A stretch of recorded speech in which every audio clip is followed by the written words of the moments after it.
til bor ekan deb hamma og'ziga kelgan narsani gapiraverishlik Alloh asrasin. Alloh taolo o'zining kalomida Qalam surasining 4-oyatida Astaizu billah va innaka la'ala xuluqin azim deydi. Albatta siz ulug' xulq egasiz deydi Alloh taolo payg'ambarimiz sollallohu alayhi vasallam. Chunki payg'ambarimiz sollallohu alayhi vasallamning xulqlari Qur'on bo'lgan. Payg'ambarimiz sollallohu alayhi vasallam azlar hech qachon juftlar halollariga, ayollariga yoki farzandlariga, nabiralariga hech qachon ovozlarini ko'tarmaganlar. Og'izlaridan fahish so'zlar chiqib, so'kinish tugur hatto ovozlarini ko'tarib gapirmaganlar.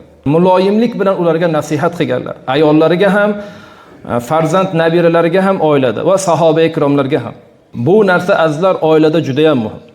Afsuski ko'pchilik yosh kattalarimiz ham oiladagi aytayotgan gaplarini qulog'imiz chalinib qoladigan odam juda ham hijolat qiladi. Aytib bergan odam hijolat qiladi. Shuning uchun azlar mo'min musulmonlik faqat masjidda yoki jamoatda namozda emas, mo'min musulmonlik masjiddan chiqqandan keyin ham, ko'cha-kuyda yurganda ham, oilada ham inson mo'min musulmon bo'lish kerak. Og'izdan chiqayotgan har bir so'zda uni mo'min musulmonligi bilinib tursin.